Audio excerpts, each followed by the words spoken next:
Pemirsa, cara berbelanja masyarakat berubah di masa pandemi. Teknologi menjadi andalan karena bisa tetap berniaga tanpa harus bertatap muka. Nah, bagaimana kondisi pandemi ini menjadi peluang bagi para pedagang, salah satunya pemilik warung. Kita sudah tersambung dengan Haria Putra, CEO sekaligus co-founder dari Warung Pintar, platform yang bisa menyatukan bisnis warung di Indonesia via teknologi. Halo, selamat pagi Mas Haria. Pagi. Terima kasih sudah bergabung di Selamat Pagi Indonesia. Mas Haria, sebelum kita membahas mengenai bagaimana metode warung pintar di masa pandemi ini, sebenarnya bisa Mas Haria jelaskan terlebih dahulu secara singkat, apa sih sebenarnya warung pintar ini, Mas? Boleh. Jadi pada dasarnya warung pintar kita baru berdiri tahun 2017. Kita perusahaan teknologi yang fokus kita adalah untuk mentransformasi usaha-usaha mikro di Indonesia.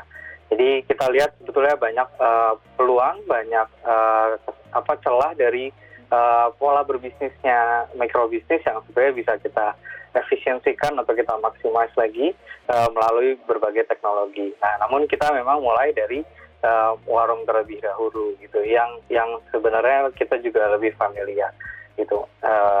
Jadi kita bantu dari siapa aja, kita bantu sebetulnya kita lihat dari pain points atau dari problem yang paling banyak muncul di warung, dari supply chain-nya, dari pengelolaan operasional dari bisnisnya, hingga bagaimana mereka mengelola pelanggannya mereka sendiri. Teknologi kita wider. Betul. Jadi digitalisasi dari proses operasional mereka sampai marketing atau bisnis mereka, ya. Oke, nah selama masa pandemi ini tentunya pemilik warung itu begitu terdampak dong. Kalau biasanya orang bisa nongkrong, ngopi di warung begitu, sekarang sudah tidak bisa lagi. Nah, apa saja dampak yang dirasakan bagi pemilik warung sejauh ini, Mas Haria? Betul, pastinya untuk beberapa lokasi akan terkena dampak lebih besar ya, karena mungkin yang tadinya daerah perkantoran atau daerah sekolahan, karena mereka semua sekarang udah di daerah rumahnya masing-masing, jadi ada beberapa lokasi yang terkena dampak lebih dari yang lainnya. Betul, karena nongkrong juga sekarang kumpul udah jarang, padahal itu awalnya inti dari warung untuk bersosialisasi dengan warga-warga sekitar.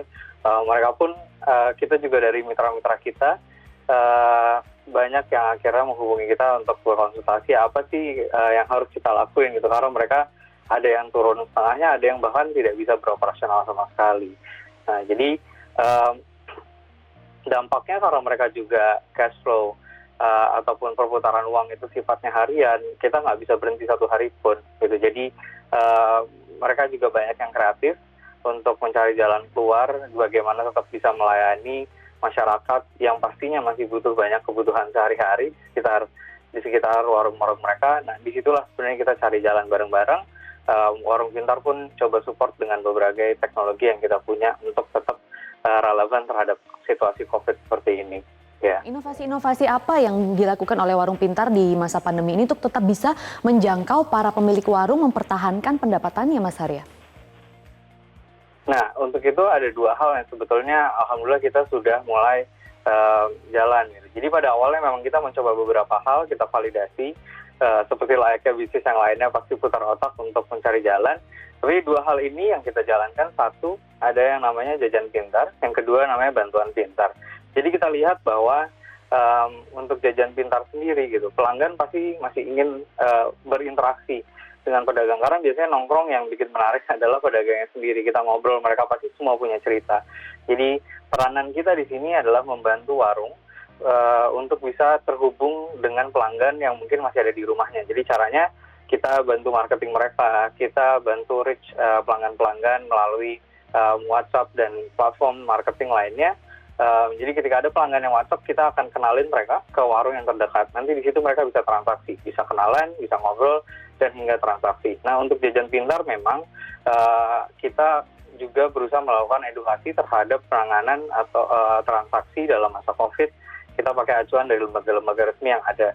Jadi walaupun dari ribuan warung yang alhamdulillah udah masuk jaringan Warung Pintar, setiap minggunya kita melakukan edukasi ke ratusan warung, terus-menerus menambah supaya mereka bisa melayani dengan lebih aman, dan pelanggan pun juga tetap tenang dilayani dalam masa COVID ini gitu. Nah, yang kedua, bantuan pintar, kita melihat banyak penggalangan dana, banyak program sosial yang sebetulnya ditargetkan untuk bansos atau bantuan sosial ke masyarakat yang membutuhkan.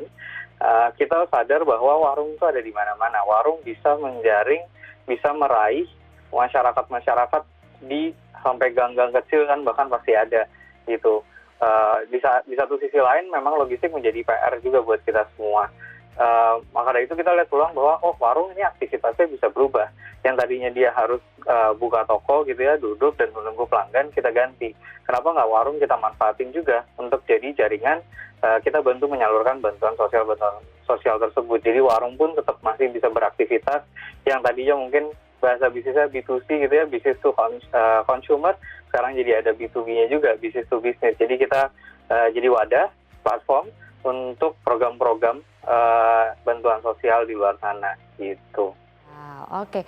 Nah, Mas Harya, tapi gimana caranya menjamin bahwa tadi yang dilakukan, terutama jajanan pintar itu untuk tetap aman? Apakah memang sudah tidak ada aktivitas fisik di warung? Apakah pembelian sekarang sudah full via teknologi dan juga mengenai bantuan sosial tadi, begitu Mas Harya? Iya, betul. Semua proses transaksi, proses negosiasi, hingga pengantaran semuanya udah social distancing. Jadi order lewat WhatsApp directly ke pelanggan dan warung langsung berinteraksi, maupun persiapan atau handling barangnya juga mereka udah pakai disinfektan ataupun hand sanitizer buat mereka siap habis handling barang juga tetap hygiene gitu ya. Dan warungnya sendiri yang akhirnya mengantar radius 3 sampai 5 kilo dari warungnya mereka masing-masing. Jadi kegiatan di warungnya udah nggak ada gitu, tinggal mereka dan keluarga mereka sendiri biasanya yang bantu persiapan. Nah ini sudah berapa lama inovasi ini Mas Harya ada? Kalau jajan pintar sendiri lumayan baru, sekitar 2 mingguan. Bantuan pintar alhamdulillah udah hampir 1 bulan kita berjalan. Kalau bantuan pintar sendiri kita mulai dari teman-teman atau program-program yang kita kenal juga pengelolanya. Kita alhamdulillah udah bantu lebih dari 5.000 warga yang menerima bantuan sosial dan melibatkan lebih dari 300 warung yang akhirnya jadi hubnya gitu, jadi penyalurnya dari bantuan sosial ini gitu. Ceritakan juga bagaimana respon dari khususnya para pemilik warung ya dalam hari ini yang juga tetap harus beroperasi, tetap harus mencukupi kebutuhannya mengenai metode-metode yang sudah dilakukan, khususnya tadi bantuan pintar. Ya, menarik. Jadi pasti ada 2 respon. Pasti ada aja yang awalnya masih khawatir atau takut untuk mencoba berubah, karena bayangin aja mereka sudah 10 mungkin lebih dari 10 tahun gitu ya melakukan perdagangan seperti yang mereka udah biasa kenal gitu, atau biasanya mereka nerusin dari generasi sebelumnya.